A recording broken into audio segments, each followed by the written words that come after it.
Je m'appelle Jade Allègre, donc, qui mérite bien son nom, j'espère. Je suis médecin, je suis naturopathe et je suis aussi anthropologue médical. Voilà, donc ça fait des années, j'ai fait pendant des années des missions humanitaires. Et en fait, j'allais, tu sais, c'est pas compliqué, je regardais le PNB, quels sont les pays qui étaient les plus bas en PNB. Et voilà, j'allais là-bas. Donc, j'ai travaillé beaucoup au Mali, par exemple. Et puis, mon idée, c'était que les gens qui n'ont pas d'argent puissent se soigner avec les ressources locales, pour rien. Et de façon sûre, bien sûr, sans effet secondaire, avec des médicaments qui sont vraiment à la portée de tous, que les enfants puissent pas s'empoisonner, tu vois, que des trucs sans danger, voilà. Et donc, petit à petit, assez rapidement d'ailleurs, je me suis retrouvée à initier les gens aux argiles, parce que les argiles qui en fait sont c'est pas de la terre, c'est de la montagne, c'est de la montagne en petits morceaux. C'est des petits morceaux de l'ordre du millième de millimètre, c'est-à-dire de l'ordre du micron. Et cette montagne en morceaux, elle se trouve à des propriétés assez exceptionnelles par rapport aux vivants en général, pas seulement aux humains, aussi aux animaux, bien sûr, aux plantes aussi. Et c'est carrément indispensable aux vivants. D'ailleurs, même la NASA dit que sans l'argile dans l'eau, il n'y aurait même pas d'être vivant. Ça a été indispensable à l'assemblage des premières molécules. Et il se trouve que c'est un médicament très polyvalent. Par exemple, déjà, tu vois, tout ce qui est infectieux, tout ce qui est anti-inflammatoire, c'est déjà plus un problème. Donc, et en plus, ça a zéro toxicité. Même une fois, j'ai vu devant moi une petite fille qui s'en est à peu près avalé 2 kilos en 10 minutes. Et elle avait 4-5 ans, quoi. Et c'est passé comme lettre à la poste. Donc vraiment un médicament aussi peu toxique que ça, et aussi peu cher que ça, et aussi exceptionnel que ça dans les effets, voilà. Donc, et alors, comme j'allais aux endroits où il n'y avait rien, moi j'aime bien quand il n'y a rien, parce que je trouve que c'est stimulant quand il n'y a rien, tu vois. Donc un petit bout de papier déchiré au sol, c'est déjà quelque chose, tu le ramasses et tu vas en faire quelque chose. Donc j'ai mis des tas de recettes pour se débrouiller quand on n'a rien. Et je suis allée au Rwanda pendant les événements en 94. J'ai failli y passer avec toute mon équipe d'ailleurs, c'est normal, hein, c'était un peu chaud. Et j'ai vu des débuts d'émeutes dans la rue en face de l'endroit où on était, et c'est atroce les émeutes, j'égorge mon voisin, tu vois, et donc je me suis dit je vais faire un manuel anti-émeute, c'est-à-dire que si chacun peut se débrouiller dans les situations d'urgence, il n'y a plus besoin d'égorger le voisin. Et donc c'est pour ça, en fait, mon livre, j'ai écrit donc un petit livre qui s'appelle Survivre en ville quand tout s'arrête, et en fait ça veut dire aussi survivre à la campagne, parce qu'en fait survivre à la campagne c'est très facile, donc le plus difficile c'est de survivre en ville, parce que c'est là que sitôt qu'il y a des événements, il n'y a plus de camions qui viennent avec la nourriture, il faut boire l'eau de la Seine alors qu'on n'a pas de pilule de chlore. Donc j'ai fait un petit livre qui s'appelle Survivre en ville pour que justement, c'est un manuel anti-émeute, c'est pour que chacun soit autonome et ait plus besoin d'égorger son voisin. La première édition c'était 99 parce qu'en fait je l'ai sorti en urgence au cas où il y aurait des événements au passage de l'an 2000. On avait dit par exemple que tous les ordinateurs allaient foirer, donc je me suis dit ça égale émeute égale faut qu'ils aient un outil. Donc je suis allée voir personnellement le PDG, alors je ne sais plus d'ailleurs, je ne peux pas dire la marque parce que ça ne serait pas bien, mais disons d'une énorme boîte de distribution grand public, en lui demandant de le mettre en rayon pour que justement les gens l'aient en décembre 99. Voilà, donc il est sorti en décembre 99 la première édition, après c'est la deuxième en 2006 et la troisième l'an prochain. Encore une dernière fonction, donc vous apprendre les bases, vous permettre de les enseigner à vos gamins, et la troisième fonction, alors là, mais ça, il ne faut pas le dire, c'est un manuel de détournement, c'est-à-dire que vous l'offrez à quelqu'un de classique, par exemple, je sais pas, la caissière de votre supermarché, hein, et ça a l'air classique, comment je vais survivre en cas d'urgence, et en fait, l'air de rien, ça leur explique par hasard que les médicaments homéopathiques n'ont pas de date de péremption, vous voyez, ça leur donne des petites idées. Je vous disais que je suis médecin et en même temps naturopathe. Et donc comment est-ce possible? En fait, c'est parce qu'au départ j'étais naturopathe et comme j'avais des facilités pour tout ce qui est études, je me suis dit je vais faire médecine. Comme ça, en faisant médecine, je saurais mieux évaluer ce que valent les médecines naturelles. Et en plus, si les médecines naturelles s'avèrent aussi intéressantes que je le pense, je pourrais beaucoup mieux les défendre puisque je connaîtrais, on peut dire, les deux aspects de la thérapeutique. Donc, du coup, j'ai commencé médecine à 38 ans, avec pour tout bagage un bac littéraire qui datait de 3000 ans avant. Et donc, c'était très intéressant parce que du coup, j'étais obligée d'acheter des livres de seconde, première, terminale et médecine. Parce que comme physique-chimie, j'avais jamais fait, maths, je vous en parle même pas, les dérivés, les intégrales, ça n'existait pas avant. Et donc, en fait, quand j'allais au cours, je notais chaque mot de chaque phrase que disait le prof, parce que pour moi, il aurait parlé russe, ça n'aurait pas été différent. Hein. Donc, je notais chaque mot de chaque phrase, parce qu'enregistrer, c'est pas la peine. Après, pour écouter les bandes, c'est trop long. Donc, je faisais à toute vitesse chaque mot de chaque phrase, hein, pour être sûr de ne pas me tromper. Puis après ça, chez moi, je prenais les livres de seconde, je démarrais, après ça, les livres de première, puis les livres de terminale, et c'était hyper intéressant. Du coup, je me suis aperçu qu'il y avait des aberrations qui sont un manque de logique totale qu'il y a dans les sciences, mais dont on ne peut pas s'apercevoir parce qu'on nous les a ingurgités enfants, tandis que moi, en les découvrant adulte, j'avais l'esprit critique. Enfin, bon, toujours est-il, pour vous dire que finalement, de fil en aiguille, je suis devenue, on peut dire, la spécialiste mondiale de l'utilisation des argiles, qui s'appelle des silicates d'alumine, et j'ai même réussi un haut fait, puisque j'ai réussi à faire accepter ma thèse sur le sujet justement de l'utilisation des argiles par voie interne. Et si des gens sont intéressés, ils peuvent m'envoyer leur mail et je peux éventuellement leur envoyer un lien pour qu'ils puissent lire cette thèse. Ça, c'est la thèse que j'ai faite.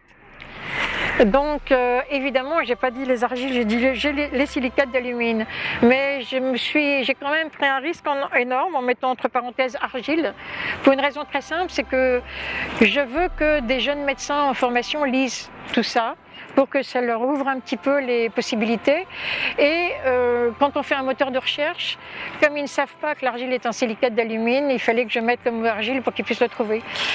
Et dans cette thèse, en fait, j'ai fait une thèse qui parle aussi de la médecine vétérinaire et qui parle aussi, c'est une thèse sur l'argile par voie interne, hein, c'est pas précisé sur le thème, ça s'appelle les silicates d'alumine, entre parenthèses argile en thérapeutique, une pratique coutumière ancienne relayée dans la médecine moderne.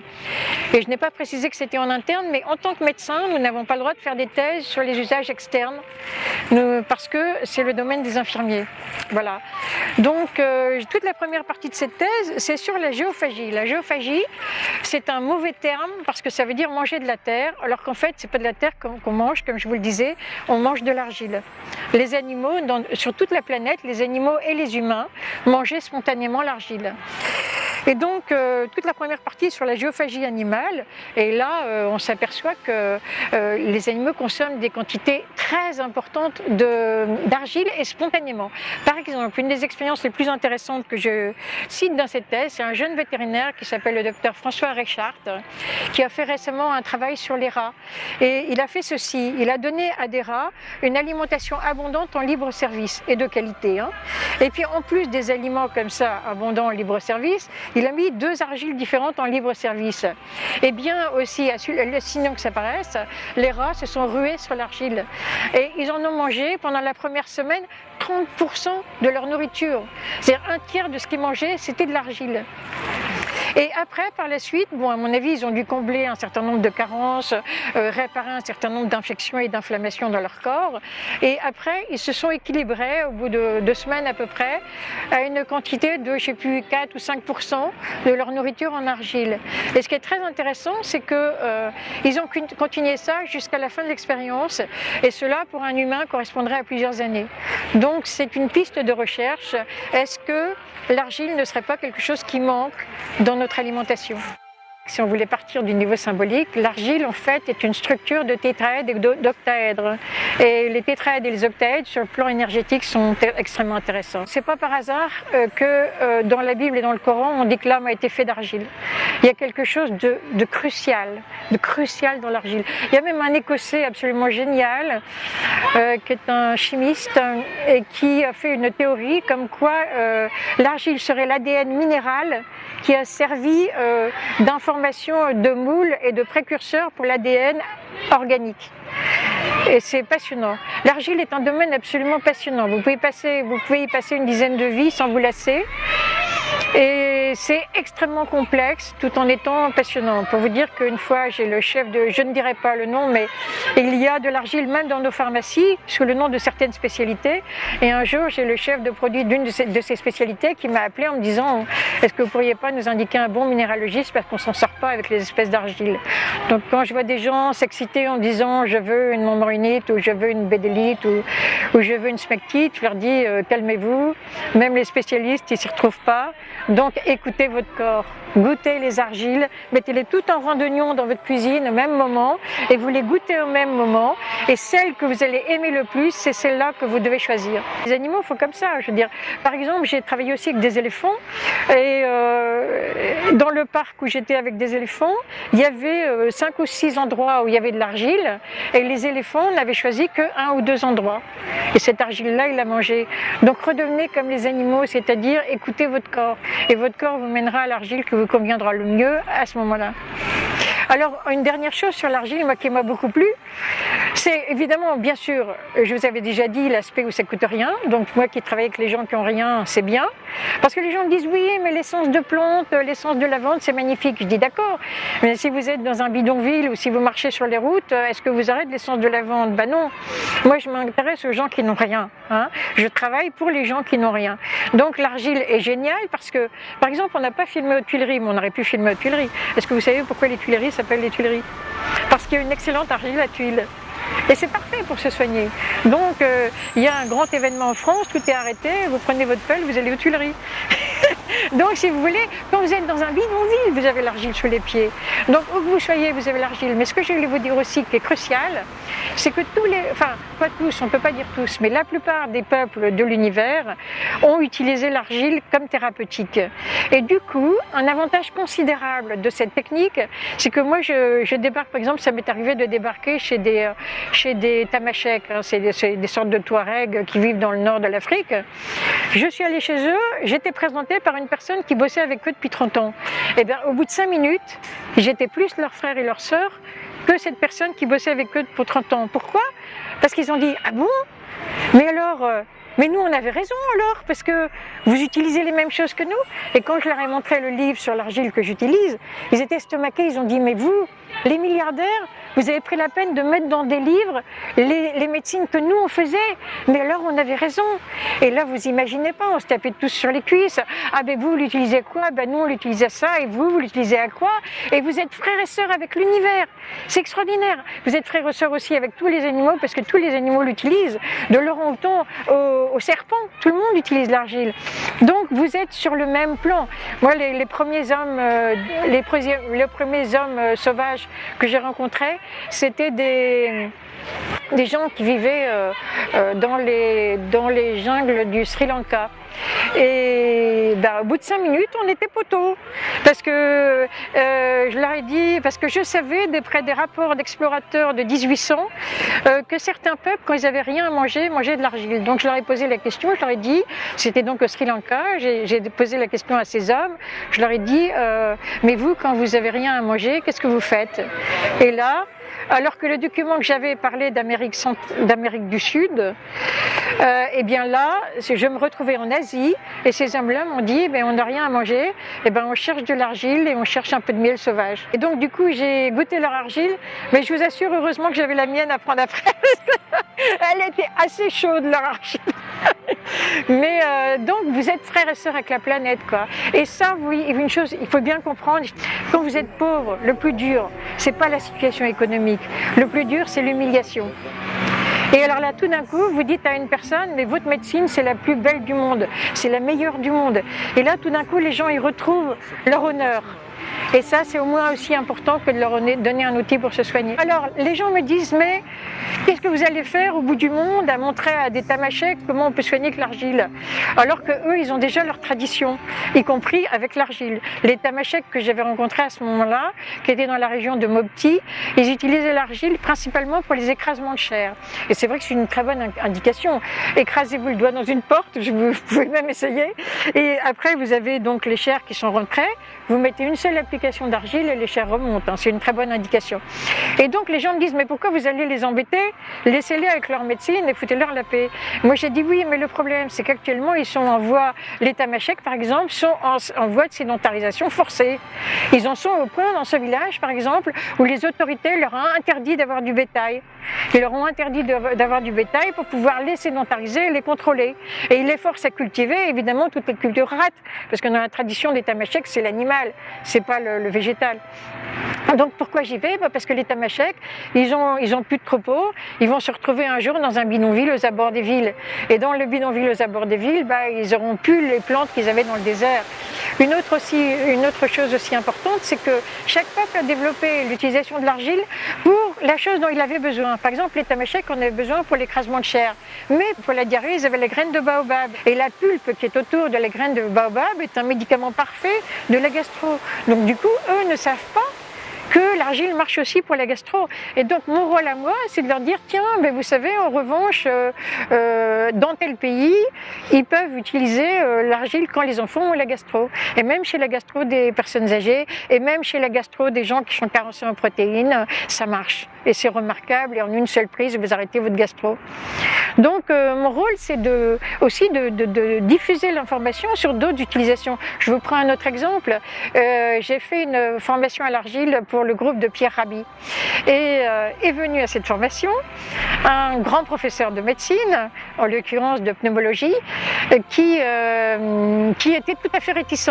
En fait, il est venu parce que sa femme l'a forcé à venir au stage. Chérie, si tu n'y vas pas, je te renie. Et elle a bien fait, parce qu'il a découvert un univers où il est tombé par terre, et il se trouve qu'il allait faire des missions en Mauritanie, et du coup il a commencé à soigner en Mauritanie avec l'argile, et ça a été la folie. Le plus étonnant, c'est qu'à cet endroit, c'était à Chinguetti en Mauritanie, figurez-vous qu'à cet endroit, en plein désert, il y avait une mine d'argile, comme par hasard. Et donc il s'est mis à soigner tout le monde avec l'argile et les gens redemandaient, parce qu'il faut voir une chose aussi, c'est que l'argile est antidouleur, parce qu'elle est anti-inflammatoire. Moi c'est au point que quand j'étais en cours de médecine, quand on nous demandait de soigner un patient, vous savez, des études de cas, à chaque fois j'ai oublié de rajouter un antidouleur, parce que j'avais l'habitude de l'argile qui enlève la douleur, donc ça me venait même pas à l'idée qu'il fallait penser à donner un antidouleur. Donc tout le monde adore, les enfants que vous soignez à l'argile, c'est la révolution quoi, ils adorent parce qu'ils ont plus mal. Et bien le pneumologue en question, au début, il ne savait pas que ça marchait si bien, donc il avait emmené très peu d'argile. Et puis, il faisait des tours en 4x4 dans le désert pour aller voir les gens qui n'avaient pas la force, ou pas le temps, ou pas l'argent de venir jusqu'au dispensaire à 50 km à pied. Donc il faisait des tours en 4x4, et puis une fois, il a trouvé une nana qui était brûlée, mais vraiment brûlée de partout. Eh bien, il lui a mis de l'argile. Et puis c'est tout, il n'y est même plus revenu une seule fois et cette femme a guéri. Et parce que quand il était dans son dispensaire à Chinguetti, je lui avais expliqué que pour les brûlures, c'est le meilleur traitement du monde pour les brûlures. Il n'y en a pas un autre qui vient à la cheville, parce que si vous le faites bien, vous reconstituez les chairs comme avant, au lieu d'avoir les horribles cicatrices de rétraction. Et donc au début, il a mis sur les brûlures, puis il avait très peur.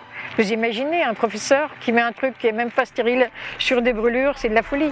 Eh bien, il faisait revenir les gens le lendemain, et puis il ouvrait, puis c'était magnifique. Après, il faisait revenir les gens 3 jours après, puis il ouvrait, et c'était magnifique. Et donc, ce jour-là, cette femme qu'il a trouvée au fin fond du désert, il lui a mis l'argile, et quand il a eu des nouvelles, et voilà, elle avait guéri. Il est décédé malheureusement, sinon il sera encore avec moi. C'est lui qui a formé tous les médecins qui sont actuellement chefs de service en Afrique, parce qu'il a beaucoup formé en Afrique. Il s'appelait Daniel, c'était un type remarquable. Moi, pour l'alimentation, je dirais qu'il y a 2 règles. Premièrement, la règle, c'est de connaître son corps. Parce que, contrairement à ce qu'on pense, on a des corps très différents. Par exemple, le végétarisme, qui est très très bien vis-à-vis des animaux, eh bien, il y a des corps qui ont beaucoup plus de mal à être équilibrés en végétarisme. Donc la première chose, c'est de connaître son corps. La deuxième chose, c'est de s'autoriser toutes les exceptions le dimanche, c'est-à-dire de ne pas hésiter à faire des écarts. Et ça, c'est très important. Même Hippocrate disait déjà qu'il vaut mieux un aliment qu'on aime mieux, mais même s'il est moins bon pour la santé. Et je pense que c'est très important. Donc, vous savez, on dit par exemple, oui, mais moi je dis du coup, comme je jeûne très souvent, je n'hésite pas à baffer à d'autres moments, c'est-à-dire à me faire des grands gueuletons. Et l'autre jour, j'ai discuté avec quelqu'un qui me disait, oh là là, mais ça c'est pas bon pour la santé, il faut être régulier, il faut être mesuré, etc. Et je lui disais, mais quand vous étiez homme préhistorique, est-ce que vous imaginez ce qui se passe? Mettons qu'on trouve un mammouth mort, eh bien vous allez baffrer pendant 3 jours, mais à vous faire vomir, mais à être malade, à étouffer tellement vous allez manger. Et après ça, vous allez peut-être plus manger pendant 3 semaines. Donc la régularité, c'est un mythe des diététiciens modernes. Ça ne correspond pas du tout au corps. Donc je dirais qu'en alimentation, je vais vous faire rigoler, mais pour moi, la chose la plus importante en alimentation, c'est d'apprendre à jeûner. Jeûner, vraiment, plus ça va et plus je dis qu'on ne peut pas en faire l'économie. C'est indispensable, indispensable, indispensable. C'est-à-dire que ça permet de refaire son crédit. Vous refaites votre crédit au niveau santé. Vous videz les tonneaux, quoi. Et en plus, jeûner, ce qui est très intéressant dans le jeûne, c'est que vous donnez enfin la main à votre corps. C'est-à-dire que c'est votre corps qui maintenant décide de ce qu'il veut faire. Et lui, il est beaucoup plus futé que nous. Donc, il a une intelligence, le corps, qui est faramineuse. Nous, on arrive à peine à suivre. Donc, c'est très intelligent de donner la main à son corps pour qu'il voit ce qu'il y a à faire. Il faudrait jeûner au minimum 1 fois par an. Et je dirais peut-être 1 fois par changement de saison. Nous, en Europe, 4 saisons, 4 petits jeûnes. Il n'y a pas besoin de jeûner longtemps, mais déjà 3 jours à l'eau. Mais quand je dis à l'eau, c'est à l'eau. C'est-à-dire que tant que vous prenez un tout petit quelque chose, mettons vous prenez, je sais pas, un tout petit jus de citron, un quart de pomme, eh bien le corps ne va pas s'y mettre. Parce que le corps va juste se dire, tiens, c'est une période de pénurie, je me mets en stand-by et je vais attendre que ça s'arrange. Tandis que si vous ne lui donnez rien du tout, mais rien du tout, de chez rien du tout, c'est-à-dire juste de l'eau en option, eh bien à ce moment-là, il va être forcé de se réorganiser et c'est là que ça devient intéressant. Donc la chose essentielle pour l'alimentation, c'est de ne pas manger. J'adore les paradoxes, je suis désolée. Moi, je mange principalement cru, oui, et principalement avec les règles de l'alimentation originelle, c'est-à-dire en écoutant l'instinct. Et puis voilà, quand j'ai envie, je mange cuit, mais c'est vrai qu'en fait, je mange de plus en plus cru parce que c'est tellement meilleur au niveau du goût. Hier, j'étais avec des gens qui sont venus me voir en médecine naturelle parce que je fais des consultations de médecine naturelle et d'iridologie, donc c'était des gens qui avaient pris le train, qui étaient venus de Loire-Atlantique pour me consulter. Donc avant qu'ils ne prennent le train du retour, on est allé faire le tour de petites épiceries pour s'acheter un truc pas cher. J'ai acheté 2 bananes et après, quand j'ai mangé mes bananes, mais j'étais au paradis. Et eux, ils étaient estomaqués que je puisse prendre un plaisir formidable comme ça avec des bananes. Mais les bananes, quand vous les mangez au bon moment, mais c'est exquis. Chaque bouchée, j'étais au paradis. Dans l'alimentation crue telle qu'elle est pratiquée, il y a à mon avis quelques améliorations à faire. Et je pense que pour faire ces améliorations, je pense que c'est intéressant de s'inspirer de l'alimentation des grands primates. Par exemple, dans l'alimentation des grands primates, la consommation d'insectes est très présente. Je pense que si on est végétarien, je pense que néanmoins, les insectes, ça fait mal au cœur, surtout qu'on ne sait pas très bien comment les tuer sans leur faire mal. Les insectes peuvent être malgré tout peut-être une ressource peut-être nécessaire, malheureusement. Par exemple, les grands primates mangent aussi beaucoup des tiges fraîches, la sève qui est à l'intérieur des tiges. Et je pense que c'est aussi quelque chose dont on devrait s'inspirer. C'est comme de manger à des repas à heure fixe, c'est complètement idiot. Est-ce que les animaux... Enfin, ceci dit, les animaux connaissent l'heure et de façon très précise, mais je ne suis pas sûre que les orang-outans se disent « Tiens, il est 9h35, il est temps que j'aille manger, quoi ». Il y a une chose, moi je dirais une chose qui est essentielle à comprendre, c'est qu'on ne sait rien. On ne sait rien. Ce qu'on connaît, c'est ça. La réalité, c'est ça. Et encore, elle est infinie. Hein. Et ce qu'on connaît, c'est ça. Donc, ne prenons pas des décisions sur notre tête. Hein. Prenons des initiatives en regardant ce que font nos cousins, les grands singes. Ça sera déjà beaucoup plus juste que de faire un raisonnement intellectuel sur le nombre de protéines qu'on doit avoir chaque jour et sous quelle forme. Moi, je n'arrête pas avec mes patients de leur dire Alors, vous préférez quoi? Vous préférez les noix, les noisettes ou les amandes? Et classez-moi les trois par ordre de préférence. Ils ont un mal fou, parce que les gens ne s'écoutent pas. Ils vont manger des noix parce que c'est ce qu'il y avait à l'épicerie. Alors que leur corps leur dit, dans certains genres de corps, leur corps va leur dire « Non, non, les noix c'est beaucoup trop gras, je ne peux pas ». Et leur corps va leur dire « Ah, moi je raffole des pistaches, c'est même pas la peine, j'ouvre un sachet, je le mange entier ». Donc à ce moment-là, c'est pas des noix qu'ils doivent acheter, c'est des pistaches. Vous voyez? Donc j'amène les gens à s'écouter, s'écouter et s'écouter.